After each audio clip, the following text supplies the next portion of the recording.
میرے دوستوں اور ساتھیوں، محبوب کبریا خاتم الانبیاء جناب نبی کریم صلی اللہ علیہ وسلم، ہمارا عقیدہ ہے کہ آخری نبی ہیں،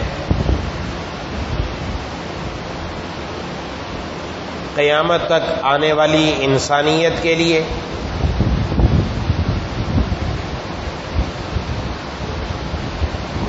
ان کی رہنمائی کے لیے دین اسلام اور اس کے احکامات بتلائے۔ آپ صلی اللہ علیہ وسلم کے احکامات، ان سے ہم بخوبی واقف ہیں۔ جہاں جناب نبی کریم صلی اللہ علیہ وسلم نے ہمیں اپنی زندگی گزارنے کا طریقہ بتلایا، عبادات، معاملات، معاشرت، اخلاق، ان کے بارے میں رہنمائی فرمائی، وہیں پر ایک بڑا حصہ جناب نبی کریم صلی اللہ علیہ وسلم نے قیامت سے آنے سے پہلے کے حالات کی پیشن گوئیاں فرمائی۔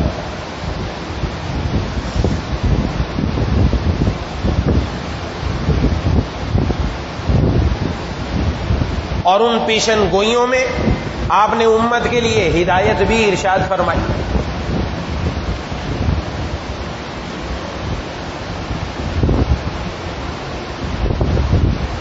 آپ صلی اللہ علیہ وسلم نے جہاں اور پیشن گوئیاں فرمائیں کہ امت کے اندر یہ نشانیاں پائی جائیں گی کہ امانت کا مال لوٹ کا مال سمجھا جانے لگے گا، ماں کے مقابلے میں بیوی کی فرمانبرداری کی جائے گی، باپ کے مقابلے میں دوست کو اہمیت دی جائے گی، گانا بجانا عام ہو جائے گا۔ یہ سب علامات ہمارے سامنے ہیں۔ وہاں جناب نبی کریم صلی اللہ علیہ وسلم نے ایک بات یہ بھی ارشاد فرمائی کہ قریب ہے کہ دنیا کی ساری قومیں وہ تمہیں کھانے کے لیے جمع ہو جائے، جس طرح دسترخوان پر بھوکے جمع ہوتے ہیں، ایک دوسرے کو جس کو بھوک لگی اس کو دعوت دی جاتی کھانے کے لیے، ایسے ہی مسلمانوں کو تر نوالا سمجھا جائے گا۔ ساری اقوام اکٹھی ہو کے کوشش کریں گے کہ ان کو کھا لو، کھانے سے مراد ختم کر دو۔ حضرات صحابہ کرام رضوان اللہ تعالی اجمعین نے یہ سنا تو وہ حیران رہ گئے، تو انہوں نے یہ سوال کیا کہ ہم اس دن کم ہوں گے، ہماری تعداد کم ہوگی۔ یہ سوال اس لیے انہوں نے کیا کہ ہم تو کم ہونے کے باوجود دشمن پر غالب آئے، 313 تھے غالب آئے، بے سر و سامانی کی حالت میں نکلے تھے غالب آئے، ہاتھ میں کچھ نہیں تھا، رب تعالیٰ نے غلبہ نصیب فرمایا۔ کیا اس دن ہم کم ہوں گے؟ آپ نے فرمایا نہیں، تمہاری تعداد بہت زیادہ ہوگی، بہت زیادہ ہوگی۔ تم اس طرح ہوگے کہ جس طرح سیلاب آئے اور اس میں خس و خاشاک، اس کے اوپر تیرتا ہوا چھوٹے چھوٹے تن کے، تعداد تو بہت زیادہ لیکن ایسے ہو گئے۔ تو عرض کیا اس کی کیا وجہ؟ زیادہ ہونے کے باوجود یہ حالت؟ ارشاد فرمایا کہ تمہارا خوف اللہ تبارک و تعالی دشمنوں کے دلوں سے نکال دیں گے، ہیبت نکل جائے گی، روب نکل جائے گا۔ عرض کیا کیا وجہ، کیوں نکل جائے گا؟ آپ نے ارشاد فرمایا تمہارے اندر وہن بیماری آ جائے گی، وہن۔ سوال کیا مل وہن؟ ابو داؤد شریف کے اندر یہ حدیث موجود ہے، مسند احمد میں موجود ہے۔ وہن کیا ہے؟ آپ نے دو باتیں ارشاد فرمائی، فرمایا حب الدنیا و کراہیت الموت، دنیا کی محبت اور موت کو ناپسند کرنا، یہ دو باتیں تمہارے اندر آ جائیں گی جس کی وجہ سے تمہارا رعب کافروں کے دلوں سے نکل جائے گا۔ اور اگر آج ہم پوری دنیا کے اوپر نظر ڈالیں تو ہمیں یہ نظر آتا ہے مسلمانوں کی تعداد زیادہ ہے، جو اللہ تعالیٰ نے مسلمانوں کو صلاحیتیں دی ہیں بہت کچھ ہے، لیکن اس کے باوجود اس وقت پوری دنیا ایک طرف اکٹھی ہو گئی، ساری دنیا ایک طرف اکٹھی کھڑی ہے، اور ملک پاکستان کو الگ کر دیا، مسلمانوں کو الگ کر دیا، اور اس کے لیے انہوں نے اپنی سازشیں جو کرنی ہے، جو تدبیریں، کیونکہ یہودیوں کا اپنا گمان ہے کہ ہمارا دجال جب تک نہیں نکلے گا جب تک فلانا فلانا کام نہیں ہو سکتا، نیو ورلڈ آرڈر ہے، اس کے مطابق وہ کام کر رہے ہیں۔ تو اس وقت پوری دنیا جمع ہے اور دباؤ ملک پاکستان پر ہے، اور ہر طرف سے جو چاہتا ہے مسلمانوں کو کھانے کے لیے بیٹھا ہے، جس کا جب دل چاہے فلسطین ہو، کشمیر ہو، برما ہو، شام ہو، جہاں چاہے جا کر اپنی فوجیں اتارو اور مسلمانوں کو ختم کرنا شروع کر دو، ان کی عزتیں پامال کر دو۔ یہ جناب نبی کریم صلی اللہ علیہ وسلم کی حدیث آج حرف بہ حرف ہمارے اوپر صادق آ رہی ہے۔ دنیا کی محبت ہمارا دلوں میں رچ بس چکی، موت سے نفرت ہمارے دلوں میں آ چکی ہے۔ جو بندہ موت سے نفرت کرے گا وہ جہاد نہیں کر سکتا۔ جس جہاد کے بارے میں جناب نبی کریم صلی اللہ علیہ وسلم نے ارشاد فرمایا کہ تم نے اگر نہ تو اپنی زندگی میں کبھی جہاد کیا اور نہ ہی دل میں خیال آیا، دل میں بھی خیال نہیں آیا، فرمایا یہ بندہ منافقت کے شعبے پر مرا ہے، نفاق پر مرا ہے۔ اور آج یہی کوشش کی گئی، اس لیے ایک دوسری حدیث میں ارشاد فرمایا، حدیث سامنے رکھے سب باتیں واضح، ارشاد فرمایا اس امت کی صلاح، یہ امت کی سب سے پہلی نیکی جس سے امت کامیابی کی طرف جائے گی وہ ہے یقین اور زہد۔ یقین اور زہد، زہد کا مطلب دنیا سے دل کا اچاٹ ہو جانا، دنیا سے دل کا بے رغبت ہو جانا، یعنی دنیا کی دل میں محبت نہ ہو، دل میں اللہ اور اس کے رسول کی محبت ہو، اشد محبت، یہ اس کے مقابلے میں ہے۔ اور موت سے ناپسندیدگی، یقین ان کے دلوں میں جب اللہ پر بھروسہ ہوگا تو پھر ان کو کسی چیز کا خوف نہ ہوگا، بلکہ مومن کو تو موت سے ڈر ہی نہیں لگتا۔ ایک فطری ڈر الگ چیز ہے، لیکن ایک ہے موت کو ناپسند کرنا کہ نہیں ابھی موت نہیں آنی چاہیے۔ جب بندہ جتنا مولا کے قریب ہوتا ہے، اللہ تبارک و تعالیٰ کے قریب ہوتا ہے، وہ اپنے دل کے اعتبار سے موت سے نفرت نہیں کرتا، کیونکہ موت تو ایک پل ہے جو بندے کو اپنے محبوب اللہ تک پہنچانے والی ہے۔ اس لیے جناب نبی کریم صلی اللہ علیہ وسلم نے ارشاد فرمایا، اور آج ہم دیکھیں اپنی زندگی میں جو ہمارا کرنے کا کام ہے، ہم اپنی طرف دیکھیں ہم نے کیا کرنا ہے۔ دنیا کی محبت دلوں میں رچ بس چکی ہے، اور دنیا کی محبت کا نتیجہ کیا ہوگا؟ حب الدنیا راس کل خطیہ، جناب نبی کریم صلی اللہ علیہ وسلم نے ارشاد فرمایا دنیا کی محبت ہر گناہ کی جڑ ہے۔ اور آج امت مسلمہ مجموعی اعتبار سے گناہوں میں مبتلا ہے۔ یہ بھی ہمارے اوپر بہت عرصے سے وار کیا گیا کہ ان کے اندر سے غیرت نکالو، ان کے اندر سے حیا نکالو، ان کو گانے کا عادی بنا دو، ان کو فلموں کا عادی بنا دو، اور گھر گھر میں ہاتھ تک پہنچا دیا گیا کہ وہ نوجوان جو کل تک اپنی بہن کی خاطر وہ لڑنے اور مرنے کے لیے تیار ہو جاتا تھا، آج وہی نوجوان اپنی ہی بہن کے اوپر زنا کے لیے ہاتھ ڈال رہا ہے، نعوذ باللہ۔ یہ کوئی عجیب بات نہیں ہے، یہ ہمارے سامنے ہے۔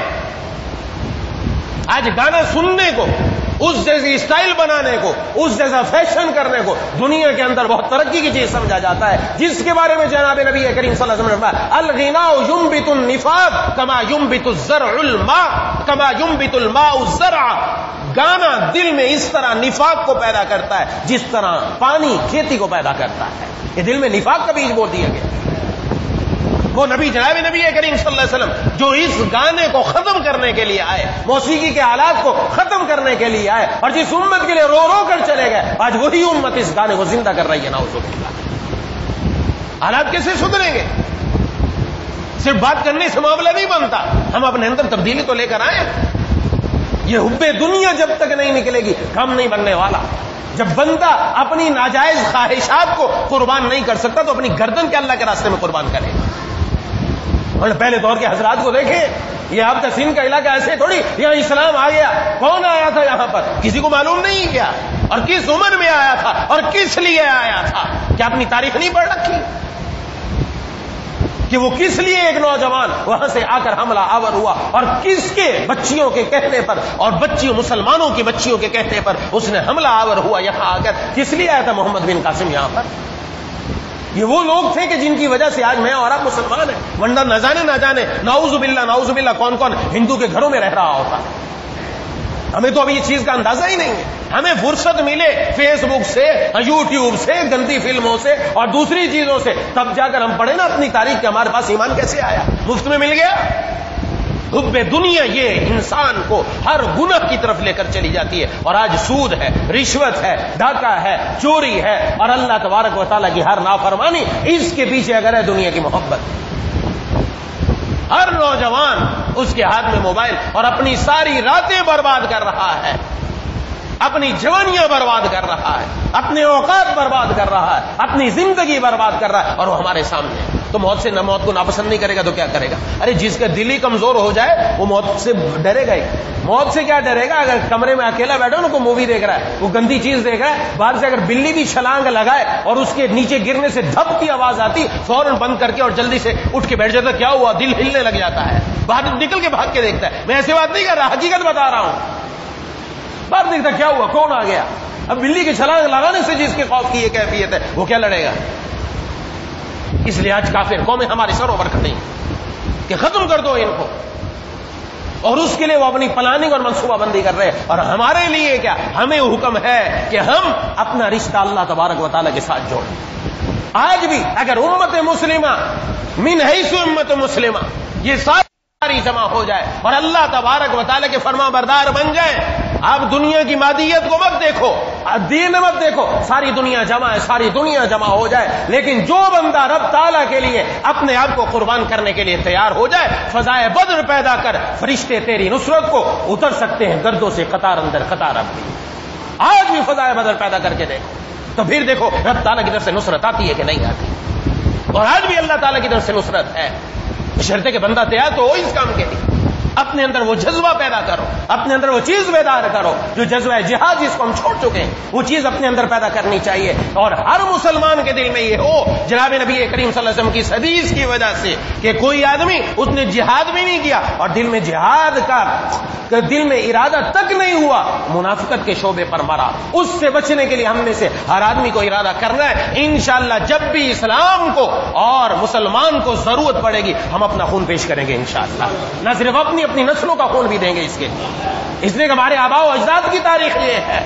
مسلمان کے اندر اصل صلاحیت یہ ہے کہ وہ تو موت کو پسند کرنے والا ہے، اس لیے کہ موت کے بعد اپنے رب سے ملاقات ہونے والی، اور اس کے لیے جو شہادت ہے وہ شہادت کا درجہ اتنا بلند ہے کہ ادھر خون نہیں گرتا، اس سے پہلے سب گناہ معاف ہو جاتے ہیں اور یہ بندہ جنت پہنچ جاتا ہے. اور اس کو اتنی بھی تکلیف ہوتی ہے، اتنی جتنی چیونٹی کے کاٹنے سے تکلیف، اس شہید کو موت سے اتنی ہی تکلیف ہوتی ہے. بس وہ جس کے لیے جناب نبی کریم صلی اللہ علیہ وسلم تمنا کر کے کسی اور کے لیے تمنا نہیں کی، یہ تمنا کی کہ میں پسند کرتا ہوں اس بات کو، میں اللہ کے راستے میں قتال کروں، پھر شہید کیا جاؤں، پھر قتال کروں، پھر شہید کیا جاؤں، پھر قتال کروں، پھر شہید کر دیا جاؤں. اس لیے کہ شہادت کا جو مزہ ہے وہ کسی جگہ وہ مزہ نہیں ہے. کون کہہ کر گیا؟ محبوب کبریا خاتم الانبیاء جناب نبی کریم صلی اللہ علیہ وسلم. وہ ارشاد فرما کر چلے گئے تو امت کے دلوں میں کیا ہونا چاہیے، ان کا جذبہ کیا ہونا چاہیے، ان کے دل میں کیا آنا چاہیے. اس لیے اس بات کا ذہن میں رکھے، یہ وہ وقت آ رہا ہے. یہ وقت ایسا نہیں کرے کہ اب ہم سمجھے کہ کام اچھا ہو جائے گا، اچھا نہیں. یہ وقت بس چل رہا ہے. اب یہ وہ حالات قریب آتے چلے جا رہے ہیں جن کی پیشن گوئی کر دی گئی محبوب کبریا خاتم الانبیاء جناب نبی کریم صلی اللہ علیہ وسلم کی طرف سے. ہم تیار ہونا. رب کے دین کو میری اور آپ کی ضرورت نہیں، اسلام کو میری اور آپ کی ضرورت نہیں. اللہ تبارک و تعالیٰ اپنے اسلام کے لیے کسی اور سے بھی خدمت لے سکتا ہے، ان کے ہاں دیر نہیں. یہ میری اور آپ کی خوش نصیبی ہے کہ میں اور آپ اپنے آپ کو تیار کر لیں کہ ہم اسلام کے لیے اپنی جان کو، اپنے مال کو اور اپنے اوقات کو انشاءاللہ قربان کریں گے، تب جا کر کام بنے گا. اس لیے اپنے اندر یہ تبدیلی لے کر آئے. آج بھی ہندوستان کی فلموں سے دل دادا ہے، آج بھی وہی دیکھ رہے ہیں. بائیکاٹ کیا ان کا، وہ جو جا کر وہاں ہماری ماؤں بہنوں کے اوپر ظلم کر رہے ہیں، وہاں جا کر جو انہوں نے کرفیو نافذ کر رکھا، کیا ہے ہمارے اندر تبدیلی؟ ہم نے ان کو کوئی بائک چلو اتنا ہی کر لیتے، باقی تو چھوڑو. ابھی یہی نہیں ہے. مسلمان سے ہماری محبت کتنی ہے. اور جناب نبی کریم صلی اللہ علیہ وسلم نے تو ارشاد فرمایا مسلمان کا آپس میں ایسا گہرا تعلق ہے، ایک عمارت کی طرح، ایک جسم کی طرح ہے. جسم میں کسی حصے میں اگر تکلیف ہو پورا جسم تکلیف میں مبتلا ہوتا ہے. ایسا نہیں ٹانگ میں کوئی زخم ہوا تو ٹانگ کو ہی پتہ چلے گا، پورے جسم کو نہیں پتہ چلے گا. پورے جسم کو پتہ چلتا ہے. یہاں تک کہ بسا اوقات پورا جسم رات بھر بیدار رہتا ہے، نیند نہیں آتی اس تکلیف کی وجہ سے. مومن کو تکلیف پہنچے تو دوسرے مومن کو احساس ہونا چاہیے. یہ نہ سمجھے کہ ان پر ہے، کسی پر بھی حالات آ سکتے ہیں. اس لیے اپنے اندر وہ چیز پیدا کرنے کی ضرورت ہے. حب الدنیا یہ ختم کرنے کی ضرورت ہے. جنگ مانگنے کی چیز نہیں. جناب نبی کریم صلی اللہ علیہ وسلم کے حکم میں جنگ مانگنے کی چیز مانگی جانا نا، مانگنی نہیں ہے، مانگنی عافیت ہے. جنگ آ گئی تو پھر ثابت قدم دکھانی ہے انشاءاللہ. صرف فوج نہیں لڑا کرتی، پوری قوم لڑا کرتی ہے، پوری قوم اس کے پیچھے ہوتی. ہر ایک کو اپنا خون دینا پڑے گا. ہمارے آبا و اجداد نے پاکستان ایسے نہیں حاصل کیا. یہ ملک پاکستان کیوں کھٹک رہا ہے؟ پہلے میں کئی مرتبہ عرض کر چکا. آج بہت سارے لوگ فضول باتیں کرنے کے لیے تیار ہیں. دنیا کے اندر صرف دو سلطنتیں ایسی ہیں جو اسلام کے نام پر وجود میں آئی. پوری دنیا کے اندر اگر دیکھا جائے 2 سلطنتیں، ایک مدینہ منورہ اور ایک ملک پاکستان. یہ صرف دین کی بنیاد پر، وہ پوری دنیا میں کوئی نظر نہیں آئے گا. اور اسی کو ختم کرنے کے اس لیے در پہ ہے کہ اس مملکت کو ختم کر دیا جائے. لیکن اس مملکت خداداد پاکستان کے اندر اللہ تبارک و تعالی نے خون کی قربانی قبول کی ہے. ہمارے آبا و اجداد جو اخلاص کے ساتھ آئے، جنہوں نے خون کی قربانیاں دی ہیں، اور انشاءاللہ یہ قیامت تک باقی رہے گا. انشاءاللہ خون کی قربانی ہے. اس کو پانی کی قربانی نہیں دی گئی، خون کی قربانیاں دی ہیں. اس کے لیے معمولی بات نہیں. اپنے آبا و اجداد کو یاد رکھو کہ وہ کیا قربانیاں دے کر گئے. وہ اس لیے نہیں دے کر گئے تھے یہاں ننگا ناچ ناچا جائے، یہاں پر اپنی شادیوں کے اندر لڑکیوں کو بلوا کر ننگے ناچ کروائے جائیں. اب بھی مسلمان کے اندر تبدیلی نہیں آ رہی. اب بھی شادی کے اندر فنکشن ہو رہے ہیں اور بھارتی گانوں کے اوپر ڈانس ہو رہے ہیں. اب بھی مسلمان کے دل میں احساس پیدا نہیں ہو رہا، ایمان کی کیفیت نہیں آ رہی. محبوب کبریا جناب نبی کریم صلی اللہ علیہ وسلم کے ارشادات سامنے نہیں آ رہے. گانا عام ہوتا چلا جا رہا، اس کو ختم کرو. کس منہ سے جا کر جناب نبی کریم صلی اللہ علیہ وسلم کا سامنا کریں گے؟ کیا رکھا ہے ہمارے پاس؟ ہم اس دنیا کے اندر اس لیے آئے تو خدا کے لیے سمجھیں. نوجوان سمجھے، اپنی شادی کرو حضور کے طریقے کے مطابق. خدا کی قسم اس کے اندر جتنا مزہ آئے گا دنیا میں کسی چیز میں مزہ نہیں. اپنے محبوب کے طریقے پر آ جاؤ، اپنے محبوب کے طریقے پر چل جاؤ. کسی چیز کے اندر کچھ نہیں رکھا. اسی لیے تو بعد میں طلاقوں کی نوبت، بعد میں جھگڑوں کی نوبت، گھر کے اندر فساد کیوں ہوتا ہے؟ اس لیے کہ جس چیز کی ابتدا رب کی نافرمانی سے ہو اس کی انتہا کبھی درست نہیں ہو سکتی. خدا کے لیے سمجھے. اب نہیں سمجھے کب سمجھیں گے؟ وقت نکلتا چلا جا رہا ہے، دوبارہ نہیں موقع ملے گا یہ سمجھے سمجھانے کا. یہ موقع ہاتھ سے جا رہا ہے. اور جناب نبی کریم صلی اللہ علیہ وسلم جو فرما کر چلے گئے آج من و عن ہمارے سامنے آ رہا ہے. اور یہ یاد رکھے کہ موت، یہ جو آیت میں نے عرض کی، اس وقت ڈرایا جا رہا ہے. تم اکیلے، ساری دنیا ایک طرف. ارے جو ڈرانے والے ڈرا رہے ہیں. اور قرآن کریم میں اللہ تبارک و تعالی ارشاد فرما رہے ہیں انما ذالکم الشیطان یخوف اولیاء. یہ شیطان تمہیں اپنے دوستوں سے ڈراتا ہے. یہ سارے جمع ہو گئے، یہ سارے جمع ہوئے بیٹھے. اللہ کیا فرما رہے ہیں؟ فلا تخافوہم، ان سے مت ڈرو، وخافونی، مجھ سے ڈرو، ان کنتم مؤمنین، اگر تم ایمان لانے والے ہو. ارے ڈرے تو وہ جس کے پیچھے کوئی اور موجود نہ ہو. ہمارے پیچھے تو اللہ تبارک و تعالیٰ کی ذات ہے. الحمدللہ ایمان کی دولت اللہ نے دی ہے. ڈر کس بات کا؟ ساری دنیا اکٹھی ہو جائے لیکن جہاں اللہ تبارک و تعالیٰ کا حکم چلے گا وہاں کوئی پوری دنیا بھی اس کا مقابلہ نہیں کر سکتی. غزوہ خندق کے موقع پر تمام لوگ جمع ہو گئے. جنگ احزاب کے موقع پر ساری کفر جمع ہوا تھا جناب نبی کریم صلی اللہ علیہ وسلم کے خلاف. آخر فتح کس کو ہوئی تھی؟ یہ اللہ تبارک و تعالیٰ نے دکھایا، اعلان ہے. ارے ان سے نہ مت ڈرو، اللہ پر بھروسہ رکھو، یقین اپنا مستحکم رکھو، اللہ پر اعتماد رکھو. بس دنیا کی باتوں میں مت آؤ. ڈرایا جا رہا ہے، ارے ڈر جاؤ سہم جاؤ، یوں ہو جائے گا وہ ہو جائے گا. ارے کیا تمہارے ان کہنوں سے کیا ہونے والا؟ جب تک اللہ نہیں چاہے گا دنیا میں کوئی نظام میں تبدیلی نہیں آ سکتی. رب پر اعتماد، اللہ کے ساتھ اپنا تعلق مضبوط. جس کا جتنا ہوگا اتنا ایمان پختہ ہوگا. پہلی بات یہ میرے اور آپ کے لیے اللہ پر یقین. اس لیے پہلی بات عرض کی کہ جناب نبی کریم صلی اللہ علیہ وسلم نے فرمایا اس امت کی پہلی نیکی یہ ہے اس کے دل میں یقین آ جائے. یقین، جب تک یقین نہیں آئے گا کام نہیں بن سکتا. خوف کی فضا ختم کرو اپنے اوپر سے، خوف نکال دیا جائے، یقین دلوں کے اندر رکھا جائے اور انشاءاللہ اس یقین کی بدولت ہی کامیابی ہو. اپنے دلوں میں اللہ کی ذات پر مکمل اعتماد، مکمل بھروسہ، بس اس پر انسان گامزن ہو جائے اور اللہ تعالی سے تعلق مضبوط۔ نمبر 2، اللہ سے اپنے گناہوں کی معافی، اپنے آپ کو بدلے اپنے آپ کو بدلنا ہے۔ یاد رکھے جب تک ہم اپنے آپ کو بدلیں گے نہیں، دنیا نہیں بدل سکتی، اپنے آپ کو بدلنا ضروری ہے۔ جب تک ہم بدل کر اپنے آپ کو اللہ کے حوالے نہ کر دیں اس وقت تک کام نہیں بنے گا، اپنے اندر تبدیلی لانی پڑے گی، اپنے اعمال میں، اپنے اخلاق میں، اپنے کردار میں، اپنے اٹھنے بیٹھنے میں، اپنے چلنے پھرنے میں، ان سب میں تبدیلی لانا پڑے گی۔ یہ جب تک نہیں ہے کہ کام نہیں بنے گا۔ ہم اپنی زندگیوں کو غیروں کے حوالے نہ کریں، اور نہ ہی غیروں کا اختیار ہے وہ مجھے اور آپ کو بتائیں کہ تم اس طرح زندگی گزار، تم یوں نہیں رہے۔ اختیار ان کو نہیں، جس نے یہ زندگی دی ہے، جس نے یہ جسم دیا ہے، اختیار صرف اسی کو کہ وہ بتائے زندگی تم نے کیسے گزار۔ اور انہوں نے بتایا اپنے محبوب جناب نبی کریم صلی اللہ علیہ وسلم کے ذریعے ہم اپنے آپ کو جناب نبی کریم صلی اللہ علیہ وسلم کی سنتوں کے اندر، آپ کے ارشادات کے اندر اپنے آپ کو اس کے مطابق بنا لیں، انشاءاللہ پھر فتح مسلمان کی ہی ہے انشاءاللہ۔ اور مسلمان کو جو اللہ نے دی ہے، یہ دنیا والوں کے پاس کسی کے پاس کچھ نہیں۔ موت سے خوف نہیں، موت سے ڈر اسی لیے کہ دنیا کی محبت، جب دنیا کی محبت غالب ہوتی چلی جاتی ہے موت کا ڈر آتا جاتا ہے، اور جب دنیا کی محبت نکل جاتی ہے اللہ پر اعتماد، تو پھر دل سے ڈر نکل جاتا ہے، خوف نکل جاتا ہے۔ اس لیے حضرت جعفر طیار اپنے ساتھیوں کے ساتھ ایک قلعے پر حملہ آور ہوئے، ان قلعے والوں نے بہت آگے سے مقابلہ کیا، کامیاب نہ ہو سکے۔ بادشاہ نے بلایا اپنی فوج کے سب بڑوں کو کہ میں نے تمہارے اوپر اتنا خرچہ کیا، اتنا اسلحہ دیا، یہ سامنے سے آنے والے لوگوں کا مقابلہ نہیں کر سکتے، کیا وجہ ہے؟ کیا تمہارے اندر ہے اتنی کہ تم ان کا مقابلہ نہیں کر سکتے؟ ان کے پاس تو بے سر و سامان ہی ہے، کوئی ذرا سامان بھی نہیں۔ تو ایک نے ڈرتے ڈرتے عرض کیا جان کی امان ہو تو کچھ عرض کروں، کہا بتاؤ تمہارا کیا مسئلہ ہے؟ کا بات یہ ہے کہ یہ وہ لوگ ہیں جو رات کو اللہ کے سامنے مصلے پر کھڑے ہوتے ہیں، راتیں اللہ کے سامنے مصلے پر، ہماری طرح نہیں کہ ہماری راتیں کہاں گزر رہی ہیں۔ آج رب کے لیے کتنی راتیں جاگے، دنیا کے لیے، لڑکیوں کے لیے، فون پر باتوں کے لیے، اور اپنی جو ہے محبتیں قائم کرنے کے لیے کتنی راتیں برباد کر لی، کتنی راتیں جو رب کے لیے جاگی، کتنی راتیں جو اللہ کے سامنے سر سجدے میں رکھ کر رو رو کر گزاری۔ تو اس نے کہا یہ وہ لوگ ہیں رات کو مصلے پر ہوتے ہیں اور دن کو یہ گھوڑے کی پشت پر ہوتے ہیں، ان کے پاس جو دل ہے وہ ہمارے پاس دل نہیں ہے، جو دل ان کے پاس ہے۔ علامہ رومی رحمہ اللہ فرماتے ہیں اللہ نے جو بلی کو دل دیا وہ چوہے کے پاس نہیں، دنیا کے سارے چوہے جمع ہو کر ایک بلی کو مارنے کی طاقت نہیں رکھتے، کیونکہ چوہے کے پاس وہ دل نہیں جو بلی کے پاس ہے۔ جو مسلمان کو اللہ نے دل دیا وہ کافر کے پاس موجود نہیں۔ ایمان کی قوت ہے، لیکن یہ ایمان کی قوت کمزور ہوتی چلی جا رہی ہے اس دنیا کی محبت کی وجہ سے، ان گناہوں کی وجہ سے۔ اس سے اپنے آپ کو جتنا چھٹکارا دیں گے اتنا دل کے اندر ایمان مضبوط ہوگا، اتنا دل کے اندر یقین آئے گا، اتنا اللہ پر اعتماد بڑھے گا۔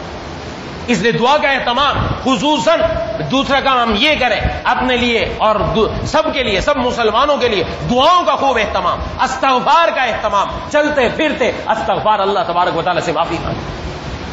اور نمبر 3، اللہ تبارک و تعالیٰ کے سامنے عرض، صلاۃ الحاجت پڑھ کر عرض کرتے رہے اللہ تبارک و تعالیٰ کے سامنے کہ اللہ تبارک و تعالیٰ، جناب نبی کریم صلی اللہ علیہ وسلم نے اس کے لیے بھی دعا سکھلائی ہے، دعا سکھلائی کہ وہ دعا مانگتے رہو، اللہ تبارک و تعالیٰ اس کی مدد فرمائیں گے۔ اس کے لیے اپنے اندر دیکھیں گے میں کس طرح لوگوں کی مدد کر سکتا ہوں، میں کس طریقے سے آواز دوسروں تک پہنچا سکتا ہوں۔ آپ پہنچائیے، صحیح بات، حق بات لوگوں تک پہنچائیے، ان کے اندر جذبہ جہاد بیدار کریں، ان کے اندر یہ بات رکھیں جناب نبی کریم صلی اللہ علیہ وسلم نے جو بات فرمائی، تاکہ ایک ایک بندے تک یہ بات پہنچے اور وہ اپنے آپ کو ٹھیک کرنے کی کوشش کرے۔ کچھ لوگ بھی ٹھیک ہو گئے تو انشاءاللہ کام بن جائے گا، اور آج بھی ایسے لوگ دنیا میں موجود ہیں، اس لیے کائنات قائم ہے۔ قیامت اس وقت تک قائم نہ ہوگی جب تک دنیا پر اللہ اللہ کہنے والے موجود ہیں، یعنی اللہ کے احکامات پر عمل کرنے والے موجود ہیں۔ آج موجود ہیں ابھی، ان کی برکتیں جن کی وجہ سے سب کو فائدہ ہو رہا ہے، لیکن ذمہ داری میری اور آپ کی ہے کہ ہم اپنے اندر یہ صفات پیدا کریں۔ معتصم باللہ کا دور تھا، معتصم باللہ کے دور کے اندر ایک عیسائی نے مسلمانوں کے علاقے پر جا کر حملہ کیا اور مسلمانوں پر حملہ کر کے ایک خاتون کو پکڑا۔ اس خاتون نے کہا واہ معتصمہ، اے معتصم باللہ کہاں ہے؟ آج تیری بہن کے اوپر ایک عیسائی نے آ کر ہاتھ ڈالا ہے، کہاں ہے تو؟ اور اس عیسائی نے کہا اس عیسائی نے کہا ارے تمہارا معتصم باللہ تک تیری آواز کہاں جائے گی؟ تو اگر چاہے تو اپنے اللہ کو بلا لے یہاں پر، نعوذ باللہ۔ معتصم باللہ تو تب آئے گا جب اس کے بعد ابلک گھوڑا ہوگا، ابلک سیاہ سفید رنگ کے گھوڑے، نایاب گھوڑا، بہت تیز رفتار اور اچھی نسل والا کا اس کے پاس ہوگا تو بات آئے گی۔ بات اڑتے اڑتے پہنچی معتصم باللہ تک. معتصم باللہ نے اسی وقت حکم دیا, وہ ہر جگہ سے ابلغ گھوڑے جمع کرو, ہر جگہ سے ابلغ گھوڑے جمع کروائے. 10,000 ابلغ گھوڑا جمع کیا اور اپنی فوج کو لے کر اس کے اوپر جا کر حملے آور ہوئے اور کہا پہلے اس عیسائی کو میرے سامنے لے کر آؤ. اس عیسائی کو سامنے لا کر بٹھایا, کہا ظالم تو نے کہا تھا اللہ کو بلاؤ, تمہارا معتصم باللہ کہاں آئے گا, اس کے بعد ابلغ گھوڑا ہوگا. آج 10,000 ابلغ گھوڑا لے کر ایک مسلمان بہن کی آواز پر معتصم باللہ یہاں آیا ہے. یہ وہ دور تھا مسلمانوں کا. محمد بن قاسم آیا تھا.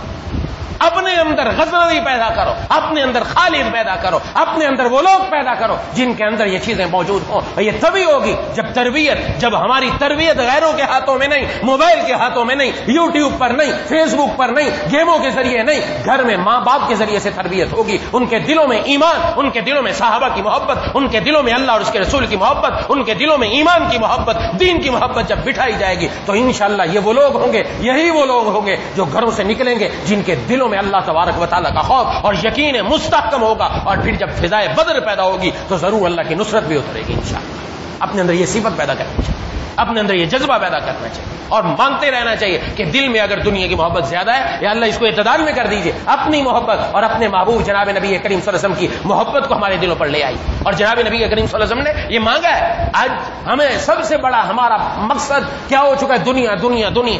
بچوں کو اول سے آخر تک اسکولوں میں پڑھایا جاتا, ان کے ذہنوں میں یہ بٹھایا جاتا بیٹا تیری دنیا کیسے بنے گی, تیری شادی ہو جائے گی, پیسہ کہاں سے آئے گا, اچھا کمائے گا, اچھا کھائے گا, اچھا گھر ہوگا, یہ ہوگا وہ ہوگا. بس اول سے لے کر آخر تک اس کا یہی کام ہے. اور وہ بیچارہ ڈگریاں پاس کرتا کرتا پہنچ جاتا ہے, آگے سے نوکری نہیں ملتی, مایوس ہو کر بیٹھ جاتا ہے. یہ ہم نے اس کے دماغ میں ڈال دیا کہ یہ بس تیرا یہ کام, یہ غلط ڈالا. یہ رزاق اللہ کی ذات ہے.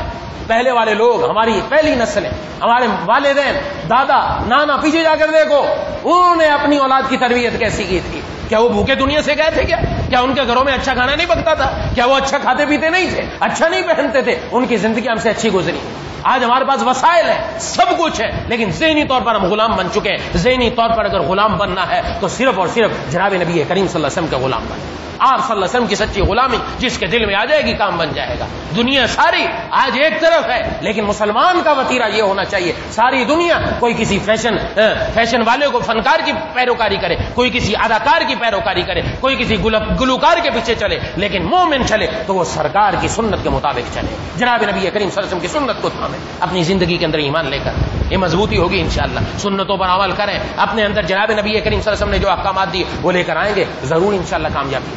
دعا ہے کہ اللہ تعالیٰ مجھے اور آپ کو ان باتوں کو صحیح طور پر سمجھنے کی, اس پر عمل کرنے کی توفیق نصیب فرمائے. وآخر دعوانا ان الحمد للہ رب العالمین الرحمن الرحیم مالک یوم الدین ایاک نعبد و ایاک نستعین اهدنا الصراط المستقیم صراط الذین انعمت علیہم غیر المغضوب علیہم ولا الضالین. اللهم صل على سيدنا ومولانا محمد وعلى آل سيدنا ومولانا محمد وبارك وسلم. ربنا اغفر لنا ذنوبنا وكفر عنا سيئاتنا وتوفنا مع الأبرار. ربنا لا تزغ قلوبنا بعد إذ هديتنا وهب لنا من لدنك رحمة إنك أنت الوهاب. اللهم إنا نعوذ بك من الفتن ما ظهر منها وما بطن. اللهم أرنا الحق حقا وارزقنا اتباعه وأرنا الباطل باطلا وارزقنا اجتنابه. اللهم ألهمنا رشدنا وقنا شرور أنفسنا. اللهم ارحمنا بترك المعاصي ولا تشقنا بمعصيتك. یا الہ العالمین, یا ارحم الراحمین, یا ذی الجلال والاکرام, ہم سب کے تمام صغیرہ کبیرہ گناہوں کو معاف فرما دیجیے. یا اللہ ہم سب کی حاضری کو اپنی بارگاہ میں قبول و مقبول فرما دیجیے. یا اللہ جس طرح آج آپ نے اپنے دربار میں آنے کی توفیق عطا فرمائی, مرتے دم تک اسی طرح 5 وقت اپنے در پر حاضری کی توفیق عطا فرما دیجیے. یا الہ العالمین, ہمارے والدین کی, بیوی بچوں کی, بہن بھائیوں کی, دوستوں احباب کی, تمام رشتہ داروں کی, تمام خاندان والوں کی, یا اللہ تمام مسلمانوں کی, یا اللہ تمام مسلمانوں کی تمام گناہوں کی یا اللہ معافی فرما دیجیے. مولا کریم الہ العالمین الراحمین, بالغ ہونے کے بعد سے آج تک جو نافرمانیاں ہوئیں بھول کر جان بوجھ کر ہمارے علم میں یہ نہیں ہے، یا اللہ سب معاف فرما دیجیے، مرتے دم تک ہم سب کے ایمان کی حفاظت فرما دیجیے، یا اللہ ہم سب کو کامل یقین عطا فرما دیجیے، یا اللہ ہم سب کو اپنی ذات پر پورا پورا بھروسہ نصیب فرما دیجیے۔ اے اللہ یا ذا الجلال والاکرام، اے کتاب کے نازل کرنے والے مولا، اے جلد حساب لینے والے مولا، اے اللہ دنیا کے اندر یا اللہ جہاں جہاں مسلمان ظلم کی چکی میں پس رہے ہیں، یا اللہ ان سب کی غیر سے مدد فرما دیجیے، یا اللہ ان کے مقابلے میں جتنی طاقتیں ان کو شکست عطا فرما دیجیے، یا اللہ ان سب کی قوموں کے یا اللہ قدموں کو اکھاڑ دیجیے۔